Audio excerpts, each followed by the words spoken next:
Hello, welcome to Thor Talk, the show all about Marvel's resident god of thunder, where I discuss Thor feats, battles, story arcs, villains, and more.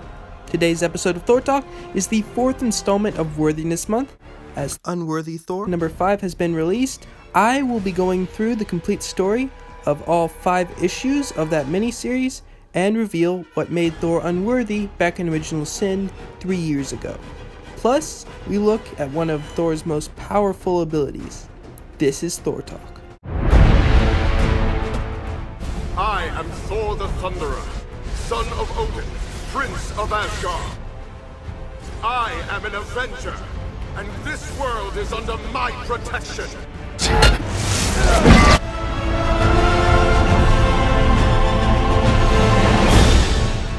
Whosoever holds this hammer, if he be worthy, shall possess the power of Thor.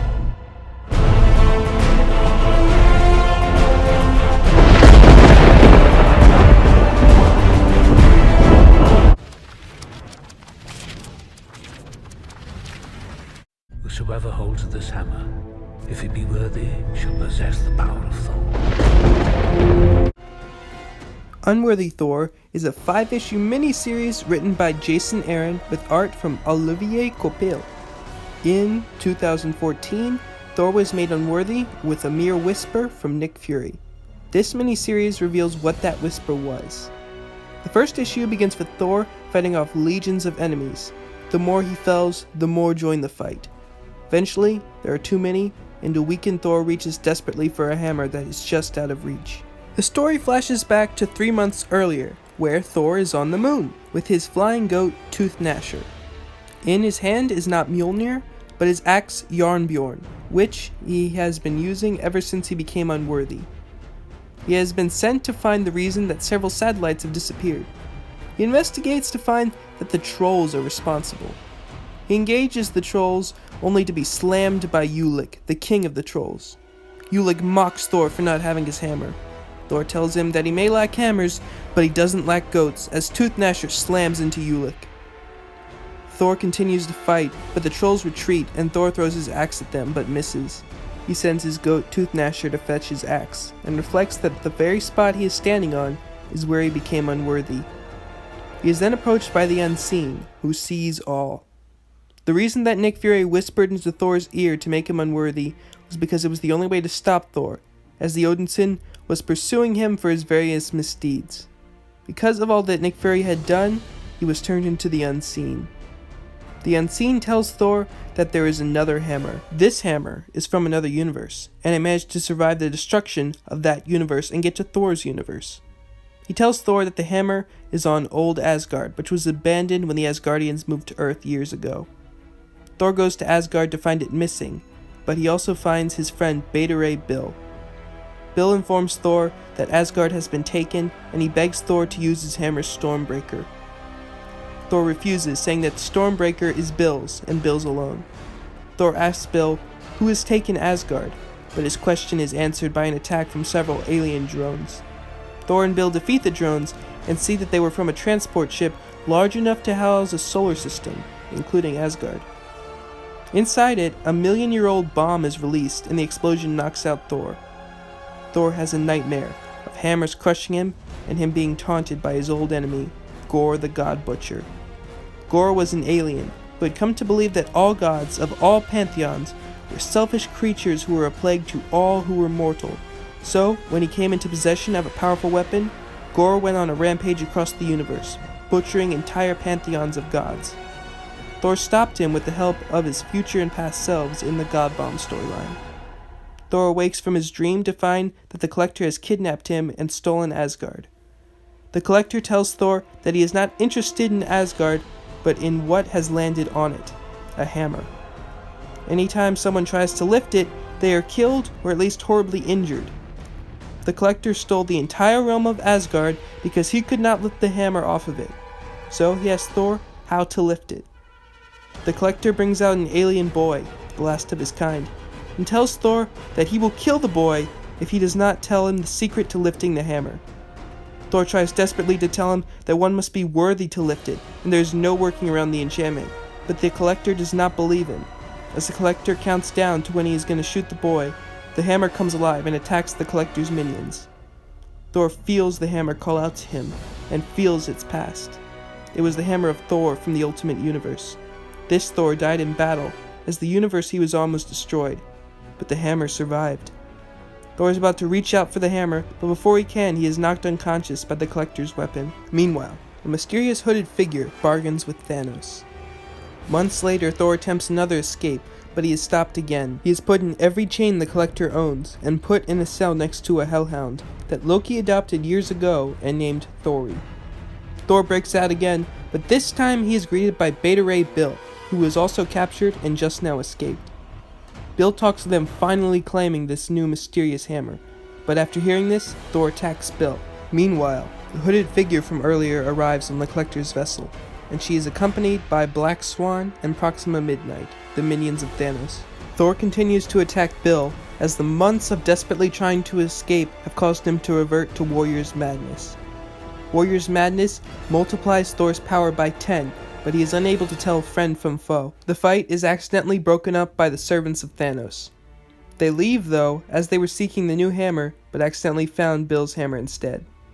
The servants of Thanos find the hammer, but are unable to lift it. Meanwhile, Thor's Warrior's Madness has subsided, and he cuts his hair and changes his clothing.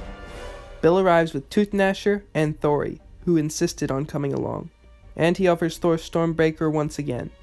Thor refuses once again. Thor and his allies fight through the hordes of the Collector's servants towards the hammer. The Collector, the hooded figure, Black Swan, and Proxima Midnight all try to lift the hammer. The Collector declares that if he cannot lift it, then no one can. But then Thor stands before them all, declaring, "I have come for what is mine. Stand aside." He tears past them and grabs the hammer. He tenses his grasp and remembers that he is Thor, the mighty Thor, the god of thunder. But he doesn't attempt to lift it, and instead lets go, declaring, "This is not my hammer."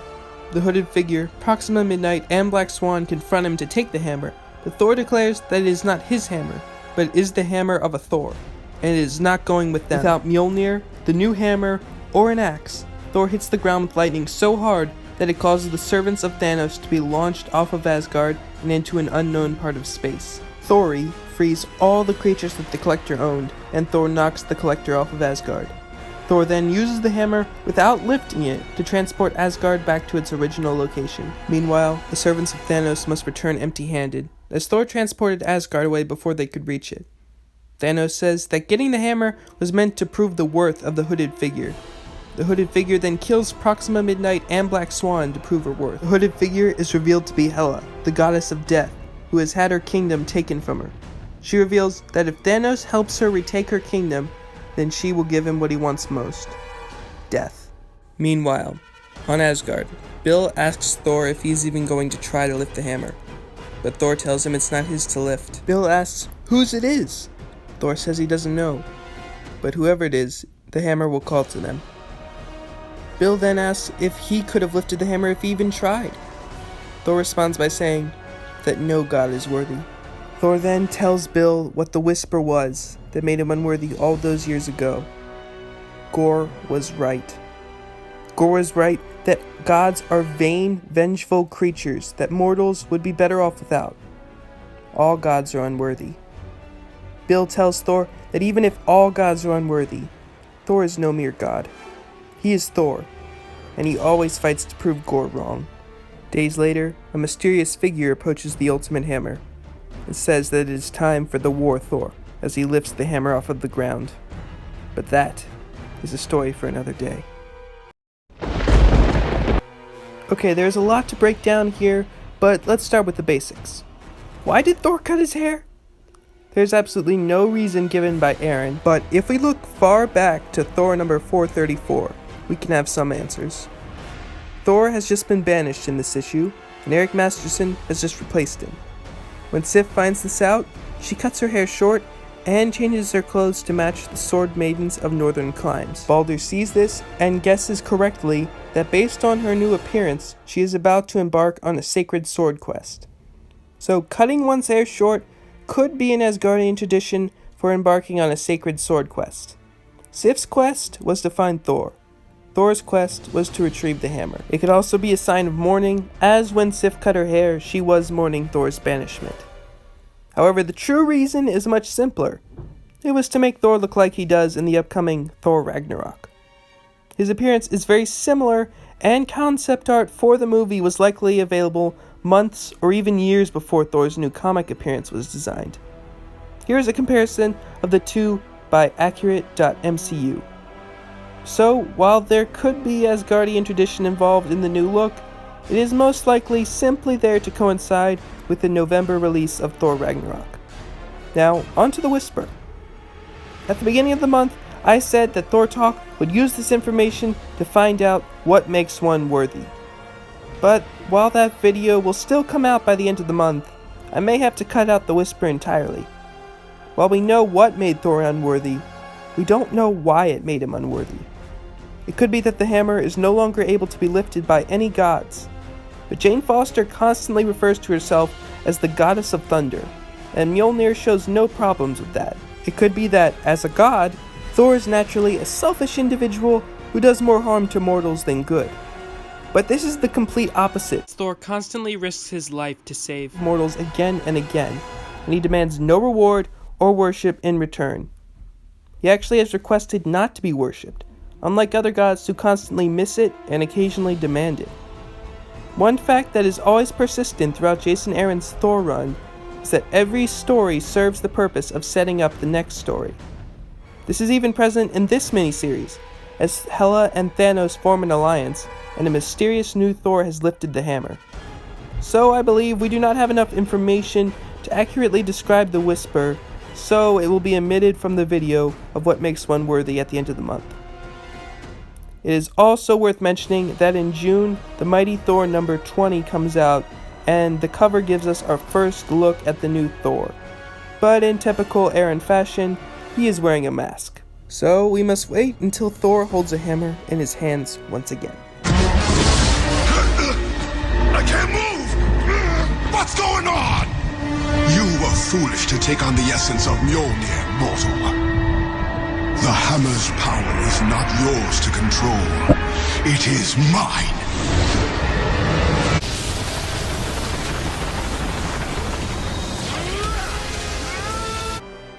Thor has a lot of abilities. He can summon lightning and move faster than the speed of light. But he can also change matter on a molecular level. He can transmute the elements, as in he can use alchemy. For those unfamiliar with what this is, it basically means that he can turn anything into any other thing. He turned a pyramid into an orange tree grove. He made himself a brand new costume out of thin air, and he turned the Absorbing Man into helium. This power could theoretically be devastating if he came into contact with someone who is extremely vulnerable to a certain material. If he did, he could turn the hair of that individual into that substance if he so wished, and the battle would be over pretty quickly. Well, that's all for this episode of Thor Talk. The next episode will once again continue Worthiness Month as it goes throughout the month of March. If you want to keep up with Thor Talk and even vote on topics for future episodes, follow Thor Talk on Instagram @ThorTalk. And once again, I'd like to formally state that all art and video is owned by its respected companies, and I own none of it. With that said, see you next time on Thor Talk, where... You'll behold in breathless wonder.